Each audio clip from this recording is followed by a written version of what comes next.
بسم اللہ الرحمن الرحیم۔ ناظرین و سامعین السلام علیکم۔ میں ڈاکٹر منظور حسین ملک آئی اسپیشلسٹ۔ میں آج آپ کو آنکھوں کی ایک اہم کنڈیشن جو کہ شوگر کی وجہ سے پردے متاثر ہو جاتے ہیں آنکھوں کے، اس کے بارے میں بتانا چاہتا ہوں، جس کو ہم اپنی زبان میں میڈیکل لینگویج میں ڈائبیٹک ریٹینوپیتھی کہتے ہیں، اور عام زبان میں ہم یہ کہتے ہیں کہ آنکھ کی وجہ سے شوگر کی وجہ سے آنکھ کے پردے خراب ہو جاتے ہیں، جس سے نظر کمزور ہو جاتی ہے، آہستہ آہستہ کمزور ہونا شروع ہو کر حتیٰ کہ بعض اوقات اتنی کمزور ہو جاتی ہے کہ نظر آنا بالکل مکمل بند ہو جاتا ہے۔ تو اس کے بارے میں اہم معلومات میں آپ کو بتاؤں گا، اور آپ اگر ان معلومات کی بنیاد پر احتیاطی تدابیر پر عمل کریں گے تو نظر کو بچایا جا سکتا ہے شوگر کی وجہ سے، اور اس کو آپ لمبے عرصے تک نظر کو محفوظ کر سکتے ہیں۔ تو اس میں شوگر کی وجہ سے ہوتا کیا ہے ایکچولی، جب شوگر انکنٹرولڈ ہو اور بلڈ پریشر بھی ساتھ ہو، لمبے عرصے کے لیے انکنٹرولڈ ہو اور اس کو کئی سال ہو جائیں، تو اس میں پھر بعض اوقات یا تو یہ آنکھ کے پردوں پہ اثر کرتی ہے، یا یہ گردوں پہ اثر کرتی ہے، یا پھر یہ بعض اوقات جو ہے جسم کے دوسرے حصوں پہ بعض اوقات ڈائبیٹک فٹ ہو گیا، یا اس طرح کے جو کنڈیشنز ہیں وہ پیدا ہو جاتی ہیں۔ تو آنکھ کے اوپر جو اثرات ہیں شوگر کے، شوگر اصل میں کرتی کیا ہے؟ شوگر کی وجہ سے جو آنکھ کے ریٹینا کے جو بلڈ ویسلز ہیں ان میں تبدیلیاں آ جاتی ہیں۔ تبدیلیاں دو طرح کی ہوتی ہیں۔ ایک طرح کی اس کی جو بلڈ ویسلز کی وال ہیں وہ نیرو ہو جاتی ہیں، ان میں اکلوژن ہو جاتی ہے، نیرو ہو جاتی ہیں۔ نیرو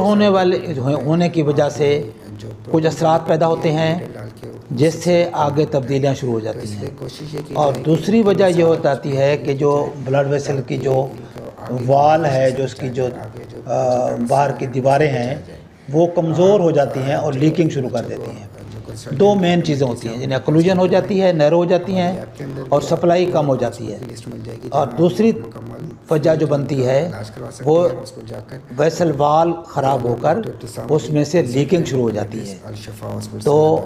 اگر تو یہ اکلوژن ہے، نیروئنگ ہو گئی ہے، تو اس کی وجہ سے پھر ہائپاکسیا اور اسکیمیا ہو جائے گا۔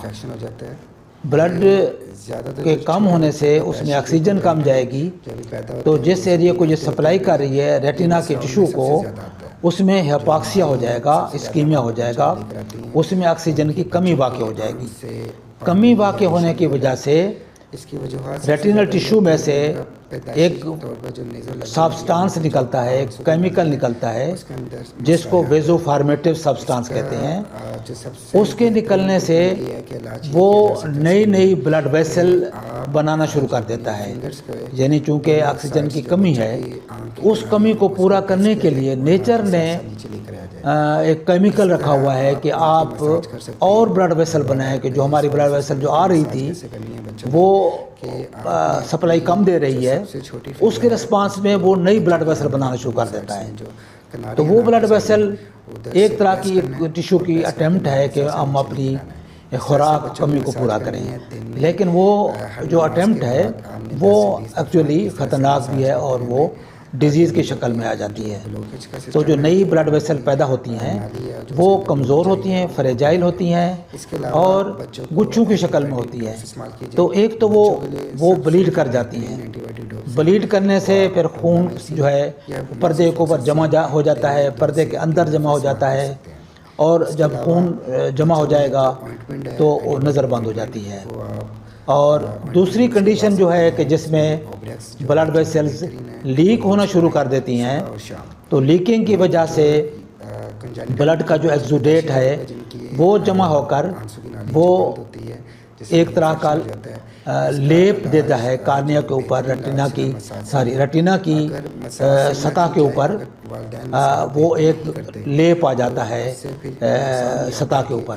اس سے بھی نظر بند ہو جاتی ہے۔ تو ریٹینا کی جو سرفیس ہے اس کے اوپر اور اس کے اندر اس طرح کی ایکزوڈیٹس جمع ہو جائیں گے تو اس سے پھر نظر جو ہے بینائی بہت زیادہ متاثر ہوتی ہے۔ مثلاً آپ دیکھیں گے کہ یہ لیکنگ کی وجہ سے یہ ایکزوڈیٹس بن گئے ہیں، یہ لیکنگ کی وجہ سے ایکزوڈیٹ بن گئے ہیں، جیسے یہ ہارڈ ایکزوڈیٹس ہیں اور یہ سافٹ کاٹن وول ٹائپ ایکزوڈیٹس ہیں۔ تو یہ بھی ہارڈ ایکزوڈیٹ ہیں اور یہ نظر کا اہم ترین حصہ ہے جسے ہم میکولا بولتے ہیں۔ تو میکولا کے اوپر یہ ہارڈ ایکزوڈیٹ پلس یہ بلڈ کا جو دھبے ہیں، جب یہ سارے جمع ہو جائیں گے تو میکولا کی جو تھکنس ہے وہ یعنی سولن ہو جائے گی اور اس کی تھکنس زیادہ ہو جائے گی۔ تھکنس زیادہ ہوگی، ایکزوڈیٹس موجود ہیں، اس کے اوپر بلڈ موجود ہے، تو نظر کی جو کلیئرٹی ہے وہ بہت زیادہ مدھم ہو جائے گی۔ تو اس طرح کی کنڈیشن لیکنگ کی صورت میں اس طرح کی کنڈیشن پیدا ہو جاتی ہے۔ اس کے علاوہ جو میں نے بولا ہے کہ نیو بلڈ ویسل پیدا ہو جاتی ہیں۔ اب دیکھیں کہ یہ نئی بلڈ ویسل کے گچھے بن رہے ہیں، یہ blood vessel at the disc ہیں، ڈسک کے اوپر بن جاتی ہیں، اور یہ بلڈ ویسلز جو ہیں باہر ایلسویئر ریٹینا کے اوپر ڈسک کے دور دراز علاقوں میں یہ پیدا ہو جاتی ہیں۔ تو یہ تو گچھے ابھی کم ہیں، یہ بڑے بڑے گچھے ہو جاتے ہیں، بہت زیادہ ہو جاتے ہیں، اور یہ پھر اس کو بلیڈ کر جاتے ہیں، اور بعض اوقات اس کے ساتھ فائبرر ٹیشو مل کر ریٹینا کو یہ سکوڑ لیتا ہے، کھینچ لیتا ہے اور پل کر کے اس کو ٹریکشن ڈیٹیچمنٹ ہو جاتی ہے۔ تو یہ دیکھیں سب ہائلائٹ ہیمریج ہے، یعنی ریٹینا اور وٹریس کے درمیان یہ بلڈ آ گیا ہے۔ تو یہ جب اتنا زیادہ بلڈ ہوگا پردے کے آگے تو نظر تو بالکل بند ہو جاتی ہے اور کم ہو جاتی ہے۔ اسی طرح آپ یہ دیکھیں یہ بھی سب ہائلائٹ ہیمریج ہے، تو یہ بھی جب میکولا کے آگے اتنی بڑی بلیڈنگ ہوگی تو نظر کو کتنا متاثر کرے گی۔ اب یہ وہی بلڈ ویسل جو پرولیفریٹو بلڈ ویسلز ہیں، نیو ویسلز پلس فائبرر ٹیشو، یہ جب دونوں چیزیں زیادہ ہو جاتی ہیں تو یہ فائبرر ٹیشو یہ آپس میں یہ سکار ہے، ٹیشو ہیں، تو یہ کنٹریکٹ کرتے ہیں۔ کنٹریکٹ کرنے سے ریٹینا کو یہ پل کر کے ٹریکشنل ڈیٹیچمنٹس کر دیتے ہیں اور نظر کو بری طرح متاثر کرتے ہیں۔ تو اس طرح کی کنڈیشن جو ہے وہ پیدا ہو جاتی ہیں، اور نظر جو ہے شروع میں اتنی دھندلی ہوتی ہے کہ آپ دیکھ سکتے ہیں کہ نارمل بندہ اگر اس طرح دیکھتا ہے بچوں کو یا کسی چیز کو، تو ڈائبیٹک جو پرسن ہے وہ اتنی مدھم اور دھندلا دیکھے گا۔ اسی طرح آپ دیکھیں گے کہ یہ نارمل پرسن اگر صحیح دیکھتا ہے تو ڈائبیٹک پرسن یہ دھبوں کی وجہ سے بلڈ ہیمریج کی وجہ سے یہ اس طرح کے دھبے نظر کے آگے آئیں گے تو کتنی بلڈ تصویر نظر آئے گی اس کو۔ تو اس طرح کی پرابلمز جو ہے وہ اس میں آتی ہیں ڈائبیٹک ریٹینوپیتھی میں۔ تو اس کا علاج یہ ہے کہ ایک تو آپ اچھا بلڈ پریشر کنٹرول رکھیں، شوگر کو کنٹرول رکھیں، اور اپنا چیک اپ جو ہے آئی اسپیشلسٹ سے کراتے رہیں شوگر کے حوالے سے، تاکہ اگر خدا نخواستہ اس طرح کی کوئی کنڈیشن پیدا ہو رہی ہے تو اس کا ویل ٹائم اس کا علاج ہو سکے۔ اس طرح کی کنڈیشن کے لیے جو ہم کر سکتے ہیں وہ یہ ہے کہ انیشلی اگر فرض کیا دھبے پیدا ہو رہے ہیں میکولا کے اوپر یا لیکنگ ہو رہی ہے تو اس کے لیے فوکل لیزر ٹریٹمنٹ پاسبل ہے، کہ مثلا جیسے آپ دیکھ سکتے ہیں کہ یہاں پر یہ دھبے پیدا ہو رہے تھے تو ان کی یہاں پہ یہ لیزر ٹریٹمنٹ کر دی گئی ہے، لیزر کے سپاٹ لگے ہوئے ہیں، یہ فوکل لیزر ٹریٹمنٹ کر کے اس کو ہم سٹاپ کر سکتے ہیں۔ اس طرح کی ایک یعنی اس کو لیکنگ کو بند کرنے کے لیے لیزر کے ساتھ ہم فوٹو کوگولیٹ کر دیتے ہیں اور لیکنگ بند ہو جاتی ہے۔ اسی طرح اگر میکولا کے ایریا میں ہے تو اس طرح کے پیٹرن کے ساتھ ہم اس کو ویلڈنگ کر کے فوٹو کوگولیشن کر کے ہم اس کو سٹاپ کر سکتے ہیں۔ اس طرح اگر یہ جو ریٹنوپیتھی ہے زیادہ ایڈوانسڈ ہے اور یہ پرولیفریشن باہر ادھر ادھر ساری موجود ہیں تو ہم پھر پین ریٹینل فوٹو کوگولیشن کر لیتے ہیں۔ تو اس طرح کے یہ لیزر سپاٹ آپ کو نظر آ رہے ہیں، تو اس طریقے سے ہم اس کو یعنی ٹائملی کنٹرول کر سکتے ہیں۔ تو آج کل جو ہے یہ پین ریٹینل فوٹو کوگولیشن ہے، یہ اس طرح آپ دیکھیں سارے سپاٹ نظر آ رہے ہیں آپ کو، اور یہ دیکھیں ساری نیو بیس سیلز اور یہ بلیڈنگ وغیرہ کے سارے تھے۔ تو یہ ساری چیزیں اس کو ہم کنٹرول کر سکتے ہیں لیزر کر کے۔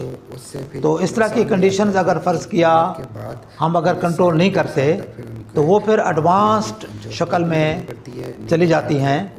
جس میں کہ پھر ہمیں بڑے آپریشن کرنے پڑ جاتے ہیں۔ مثلاً یہ جو کنڈیشن تھی یہ والی جس میں یہ ٹریکشنز وغیرہ ہیں اور یہ ہیں، تو اس کے لیے پھر ہمیں پوری سرجری کرنی پڑ جاتی ہے